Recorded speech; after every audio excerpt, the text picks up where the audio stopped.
Buenas tardes, bienvenidos al Facebook Live de Clínica Alemana. Mi nombre es Alejandro Kopman, soy psiquiatra de adultos de Clínica Alemana y hoy hablaremos de depresión. ¿Qué es la depresión? Estrategias de prevención y manejo.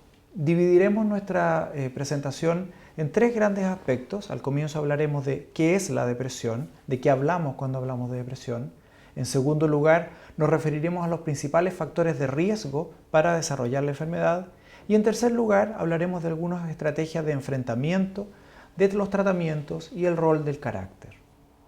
¿De qué hablamos cuando hablamos de depresión? Pareciera ser que la depresión está muy presente entre nosotros, sin embargo, tenemos distintas maneras de acercarnos al problema.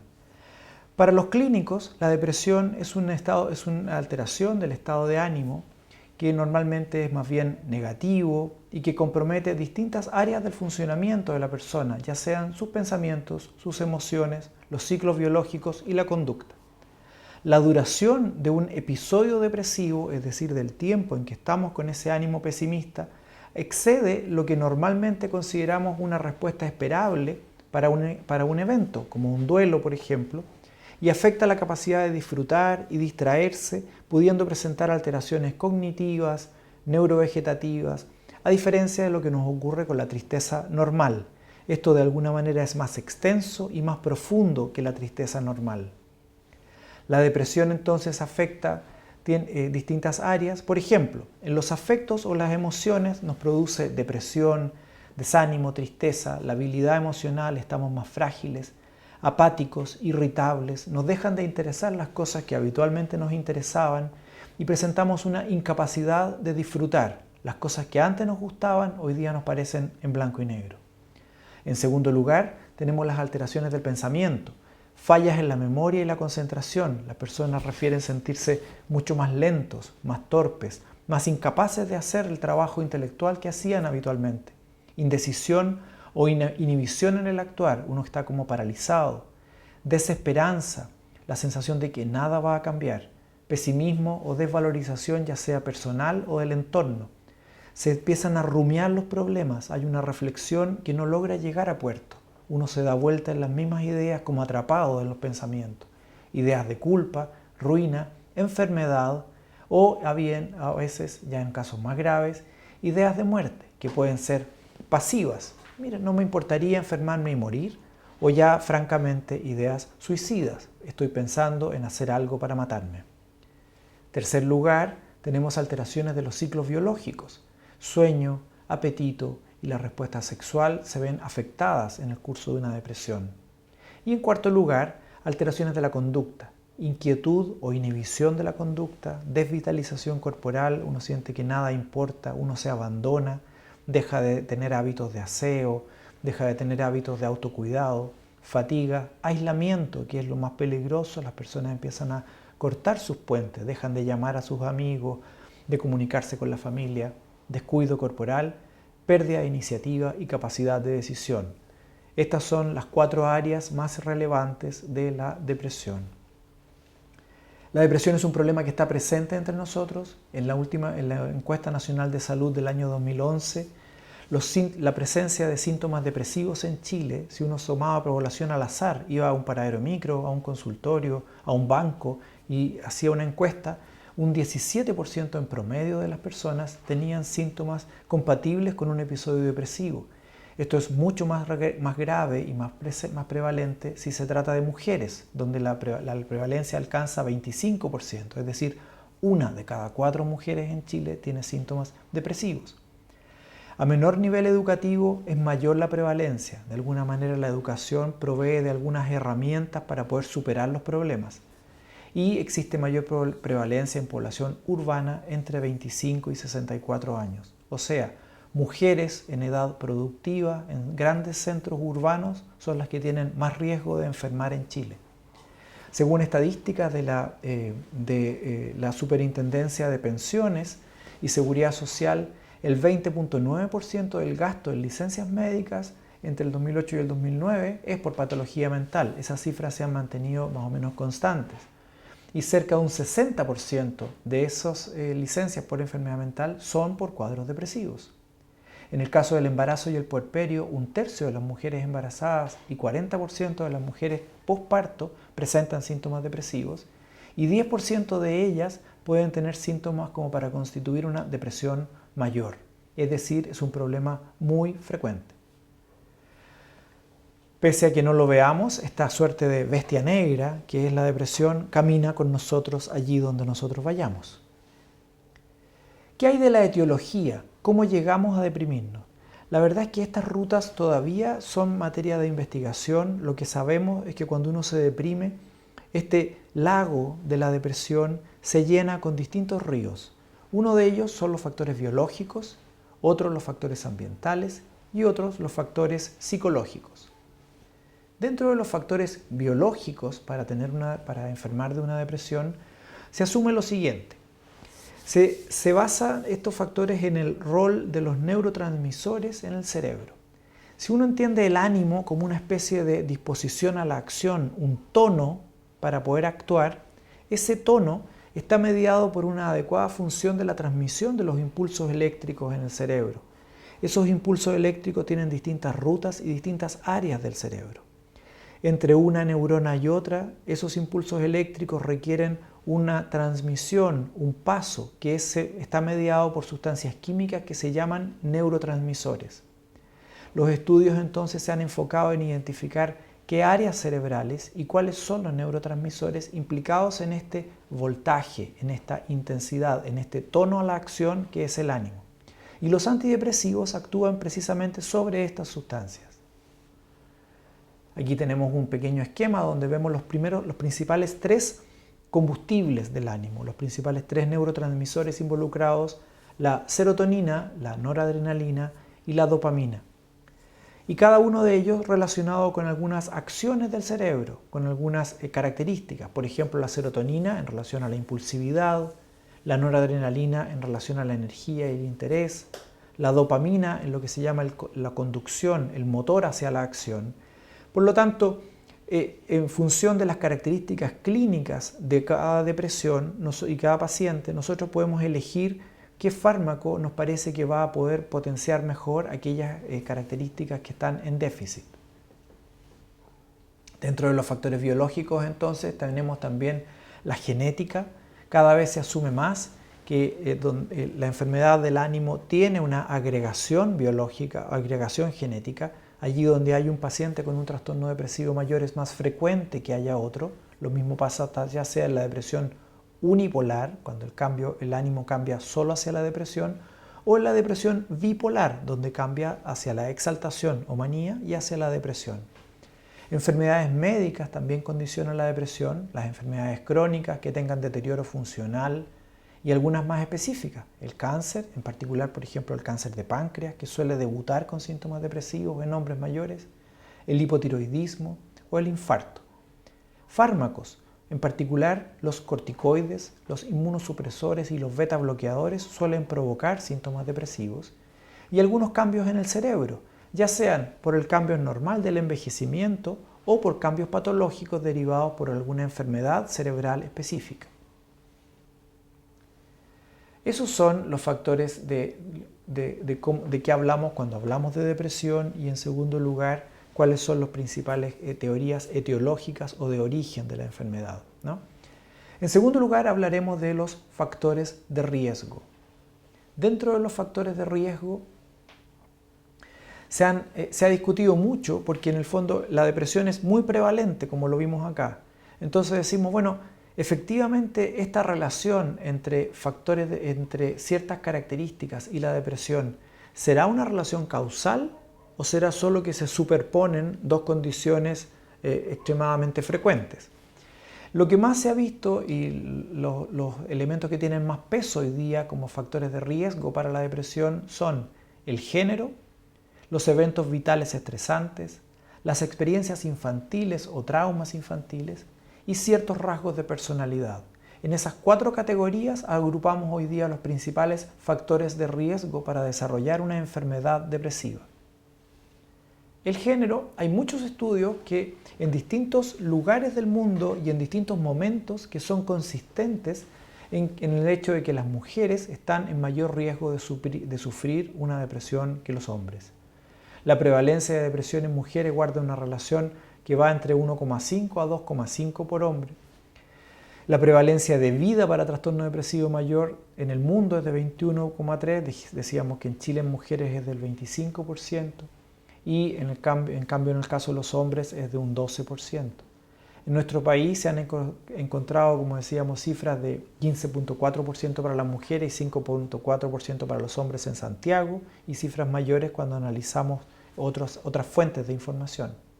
Y esta diferencia es consistente en niños y adolescentes, o sea, pareciera ser que esta diferencia del género para una vulnerabilidad hacia la depresión está presente desde temprano en la vida.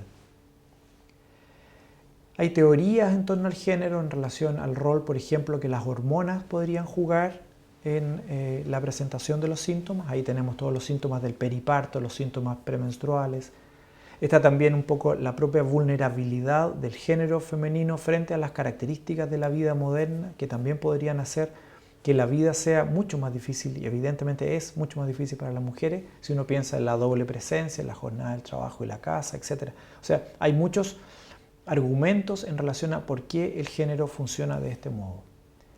El segundo factor de riesgo que es importante tener en cuenta en el caso de la depresión son los llamados eventos vitales. Son circunstancias del ambiente que obligan a las personas a reacomodar nuestras estrategias para poder recuperar el equilibrio perdido.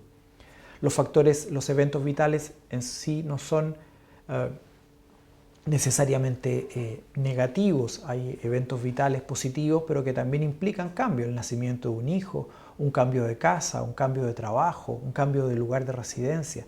En el fondo, son circunstancias de la vida que implican que las personas tienen que reacomodar su equilibrio, ¿no? Construir un nuevo equilibrio. Dentro de los eventos vitales que se han asociado más consistente con el desarrollo de depresión, tenemos los siguientes: pérdida del trabajo, dificultades conyugales, problemas de salud importantes y pérdida de las relaciones sociales estrechas. Son los 4 que tienen más impacto en depresión, pero normalmente cuando entrevistamos y evaluamos a un paciente buscamos alguno de estos cambios recientes, en los 6 meses anteriores a la aparición de los síntomas depresivos.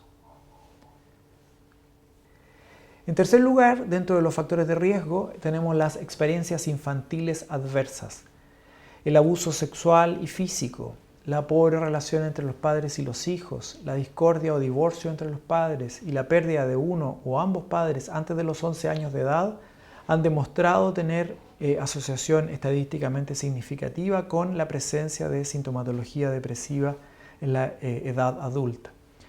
De alguna manera se asume que cada uno de estos eventos estresantes tempranos implican una descarga, un estrés oxidativo para el cerebro que tiene que adaptarse a ese cambio en una época en que el cerebro es más vulnerable que en épocas adultas. Estos traumas repetidos en el tiempo, este estrés oxidativo, puede asociarse a una suerte de cicatriz emocional que se expresa en el futuro como síntomas depresivos. Y por último, dentro de los factores de riesgo, tenemos los rasgos de la personalidad. Los rasgos de personalidad que se asocian con depresión son básicamente aquellos rasgos del carácter que suponen trastornos emocionales cuando enfrentamos estrés, la inseguridad o los sentimientos de minusvalía y fracaso. El carácter no es una enfermedad. Los rasgos del carácter son una herramienta que las personas tenemos para enfrentar el mundo. Así como un martillo nos sirve para clavar y no nos sirve para sacar tornillos, lo mismo pasa con el carácter, que es útil en algunos aspectos, nos puede ayudar y en otros nos puede jugar en contra. Hay algunas de estas herramientas que son nuestro carácter que hacen más difícil el enfrentamiento de dificultades y estrés, entre en particular la inseguridad y los sentimientos de minusvalía. No es lo mismo tener un rasgo del carácter que un trastorno de la personalidad. Ya un trastorno de la personalidad implica un estilo de enfrentamiento más rígido, como la persona no aprende de la experiencia, siempre usa el mismo recurso. Por lo tanto, eso genera dificultades intra o interpersonales y problemas adaptativos. ese ir por la vida enfrentando todas las circunstancias de la misma manera rígida, normalmente supone la presencia entonces de conflicto con el mundo o con uno mismo. Ese estilo, ese trastorno de la personalidad, en el caso de una depresión, facilita la aparición de síntomas, precipita y modifica las manifestaciones clínicas de la depresión, empeora el curso de la enfermedad y la enfermedad con riesgo de recaída y cronicidad, aumenta la comorbilidad, tabaquismo, alcohol, cuadros de ansiedad asociados a la depresión, aumenta el riesgo de suicidio, particularmente importante en el caso de los actos suicidas impulsivos, y produce una relación terapéutica evidentemente más difícil. Las personas pueden básicamente, cuando piensan en suicidarse, hacerlo por desesperanza, que es lo que vemos habitualmente en los cuadros depresivos, donde la persona, después de largo sufrimiento y tratamientos que no han funcionado, llega a la conclusión de que sería mejor morir y comete un intento de suicidio. Y por otro lado tenemos aquellas personas que intentan suicidarse de la mano de la impulsividad, como es el caso de los trastornos de personalidad. En esos casos, los suicidios o los intentos de suicidio suelen ser menos planificados, usando recursos que uno tiene a la mano de baja letalidad, pero se van repitiendo en el tiempo y se va acumulando ese riesgo en una cosa que se llama suicidalidad. Ya sabemos a qué llamamos depresión, a una enfermedad biológica del cerebro mediada por estas sustancias químicas. Ya sabemos cuáles son las principales teorías etiológicas, es decir, en el origen de la enfermedad, cuáles son los principales factores de riesgo. Veamos ahora, en la última parte de la exposición, algunas estrategias de enfrentamiento. El carácter es muy relevante, es muy importante la voluntad de mejorar. Sin embargo, como sabemos que hemos dicho que esta es una enfermedad del cerebro, la sola voluntad de la sola voluntad de mejorar no basta, necesitamos voluntad más tratamiento. Eso es muy importante. La enfermedad mental carga sobre sus hombros con una cosa que se llama estigma. El estigma es un juicio de valor que socialmente, culturalmente hacemos en torno a la salud mental y que nos lleva a pensar que los psiquiatras están locos, que los pacientes psiquiátricos son débiles, que no ponen de su parte, que les gusta estar así, que manipulan, que si ellos quisieran podrían mejorarse y que las familias son siempre un desastre. Cuando pensamos eso, cuando estamos cargados de esos prejuicios, normalmente vemos a las personas con depresión como personas que deberían poner de su parte. Y eso, la verdad, es que es tremendamente doloroso, aísla y castiga injustamente a las personas depresivas. Es como decirle a un diabético, ponte tu parte que te vas a mejorar. Probablemente que el diabético ponga de su parte es importante, pero además va a necesitar fármacos, dieta, controles clínicos, etc., como cualquier enfermedad. Lo mismo pasa con el rol del carácter en la depresión. Se entiende por autoconcepto, ¿no? Un poco el conjunto de ideas y creencias que definen la imagen mental que tenemos de nosotros mismos. Es como una idea que tenemos de nosotros con la que salimos al mundo. La autoestima es un componente emocional básico para el bienestar, ¿no? Querernos es el primer momento para poder salir al mundo a tener una mejor vida y una buena vida para nosotros. Una baja autoestima nos hace sentir mal con nosotros mismos, provocando desconexión, abatimiento y vulnerabilidad para desarrollar síntomas emocionales frente a la adversidad. La inseguridad supone entonces una baja efectividad para afrontar y gestionar las dificultades. Si yo, diciéndolo así popularmente, estoy perdiendo el partido antes de entrar a la cancha, probablemente eso va a afectar mi capacidad de enfrentarme al problema. Cuando con estos rasgos de carácter, inseguridad, baja autoestima, uno normalmente asume roles secundarios o pasivos en la propia historia y selecciono experiencias específicas que van confirmando mi percepción, es decir, recojo de mi propia historia aquellas cosas que están al servicio de decir, sí, yo soy incapaz, sin capacidad de ver aquellos momentos en que sí he sido exitoso o en que he sido capaz de resolver problemas. Esa capacidad de poder resolver problemas y de ir mejorando el autoconcepto se llama resiliencia. Es una capacidad que las personas tenemos para adaptarnos de manera positiva ante las situaciones adversas. Esto va más allá de solamente ver el lado bueno o la mitad llena de las cosas. La resiliencia implica ser capaces de regular de manera efectiva nuestras emociones. Es una habilidad que podemos ir desarrollando a lo largo de la vida y en la interacción con los demás.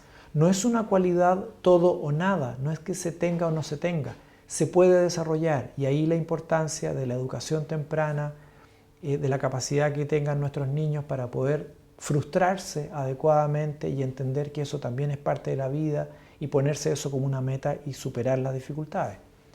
Se va potenciando naturalmente con redes de apoyo adecuadas que sean capaces de estimular la capacidad de superación con juicio de realidad.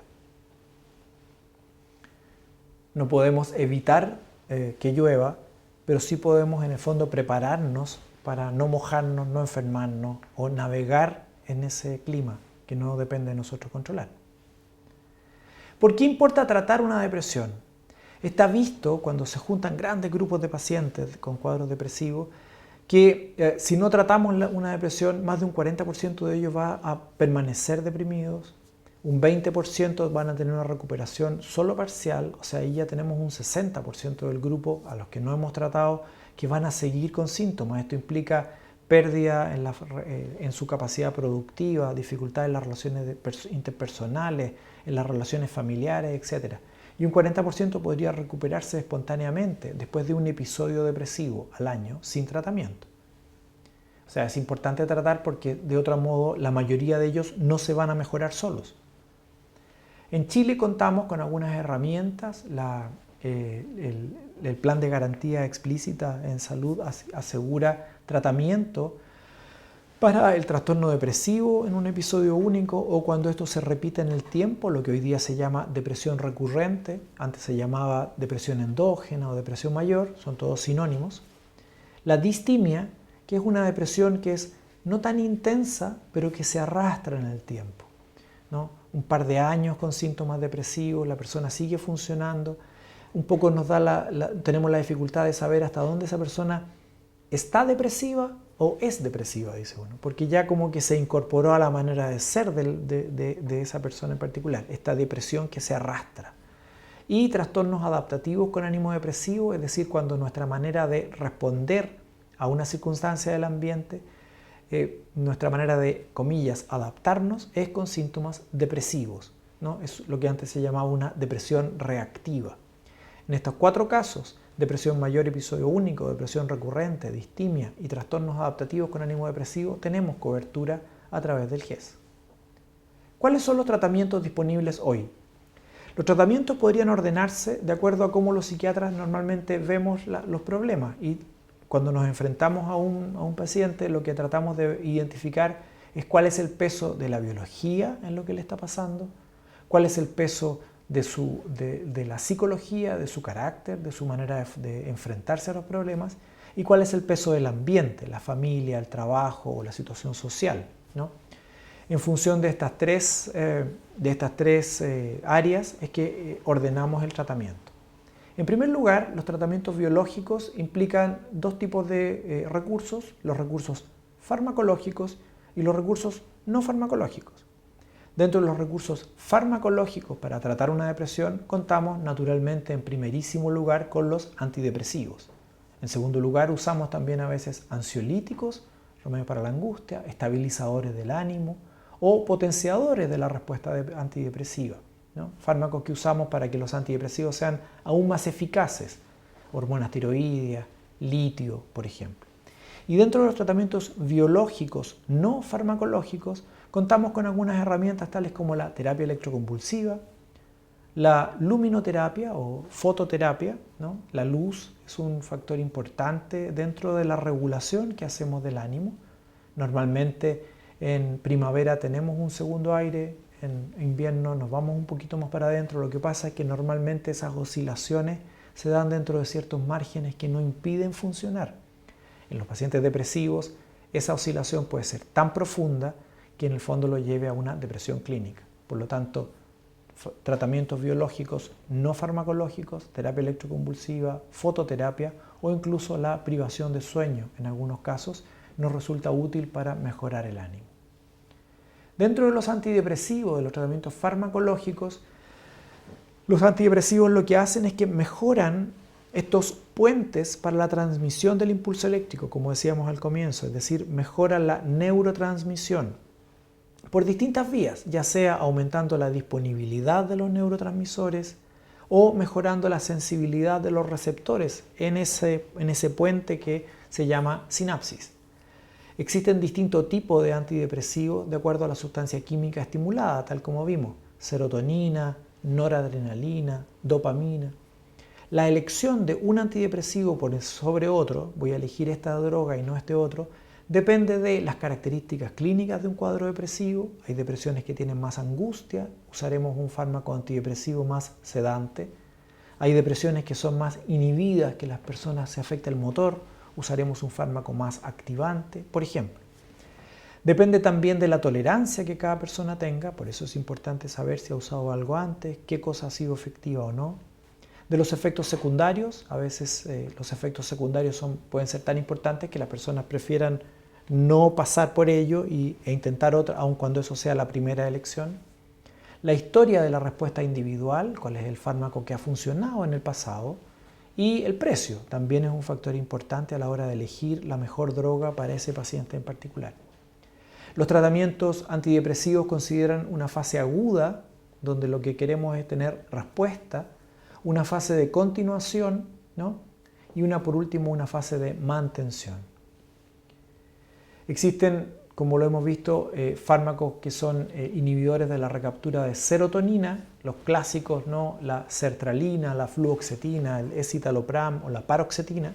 Son fármacos muy populares, de precios bastante accesibles y que tienen la característica de que, como decíamos, mejoran el ánimo y son buenos ansiolíticos, entonces muchas veces nos evitan tener que usar además un segundo fármaco, por ejemplo un ansiolítico.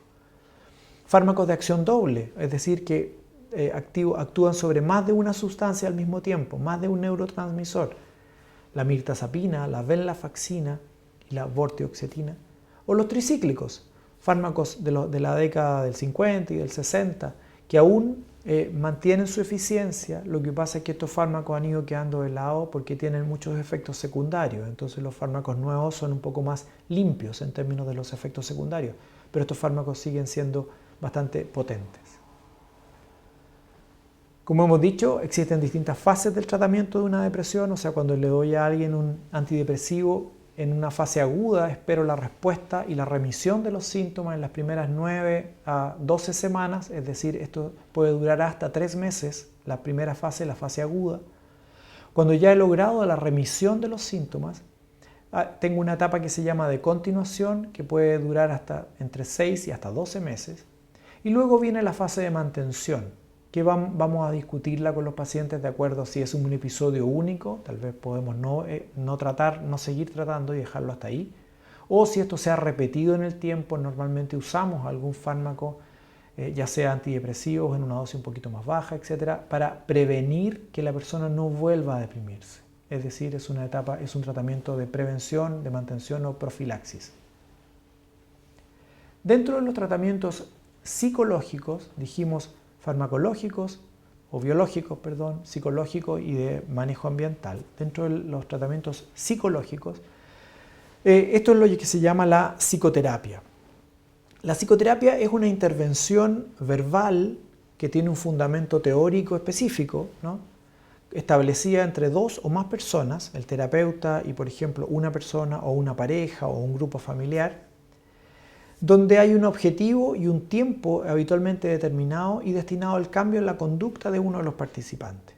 O sea, son 2 o más personas que se juntan para una interacción verbal que tiene un fundamento teórico, que tiene un objetivo y un plazo determinado en el tiempo, y a través de eso lo que conseguimos o lo que buscamos es que la persona cambie un punto de vista, una idea con respecto a sí mismo, y a partir de esos cambios en su propio punto de vista o idea, logre en el fondo traducir ese cambio en un cambio en sus conductas.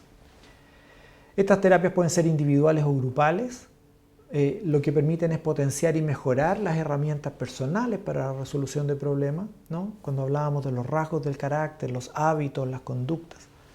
Mejorar las distorsiones cognitivas o las falsas creencias, cuando decíamos, por ejemplo, que una persona insegura o evitativa iba a rescatar de su biografía solamente algunos eventos, los eventos de fallo, que en el fondo ratificaban su idea de que él no era capaz de enfrentar esto. La terapia lo que hace es mostrarle entonces toda la película, por lo tanto va a ver también los aspectos positivos, a ver si es posible mejorar la distorsión y mejora la adherencia al tratamiento al facilitar la mejor comprensión al problema.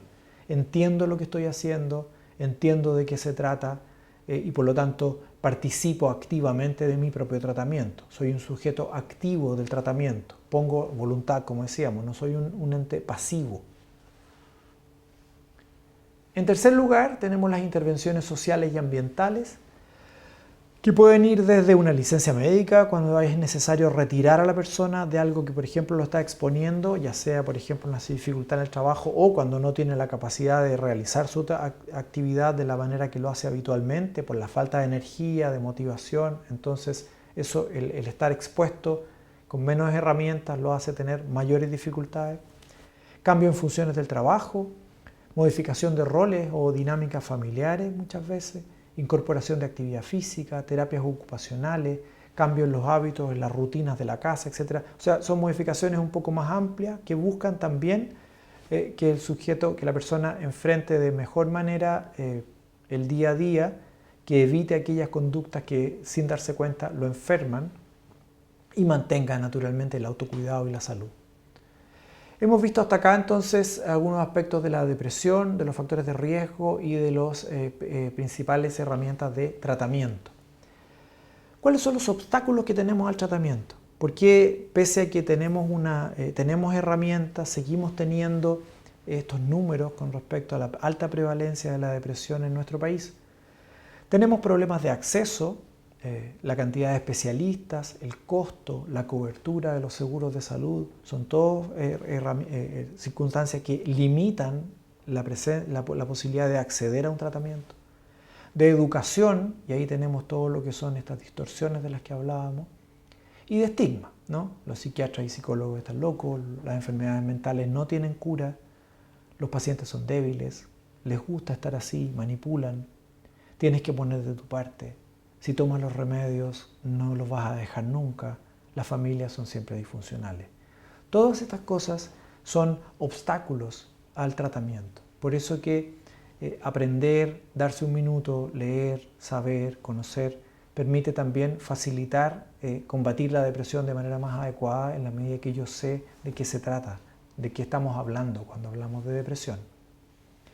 A modo de conclusiones, podríamos decir entonces que la depresión es una enfermedad biológica del cerebro, que sus causas son variadas, aun cuando estas distintas causas llegan normalmente a una causa cerebral, naturalmente, que existe un tratamiento eficiente en la gran mayoría de los casos, que hay fármacos nuevos y por lo tanto más seguros, más limpios de efectos secundarios, que existen modificaciones al estilo de vida que pueden ayudarnos a enfrentar mejor la enfermedad y a prevenir las recaídas, y que la voluntad es muy importante, pero no reemplaza un adecuado tratamiento. Muchas gracias. Porque nuestro compromiso es cuidarte y acompañarte en cada momento, creamos Alemana Go, el nuevo servicio de consulta online de Clínica Alemana. Ahora, sin salir de casa, puedes estar en la Alemana. Desde tu computador, tablet o celular tendrás acceso a los especialistas de siempre. Ingresa a alemanago.cl, regístrate, selecciona la especialidad y tu médico. Agenda tu hora, paga con arancel rebajado en WebPay. Conéctate a tu consulta médica. Recibirás recetas electrónicas, órdenes de exámenes y consulta de seguimiento en caso de ser necesario. Alemana Go, tu consulta online. Porque si es tu salud, es la alemana.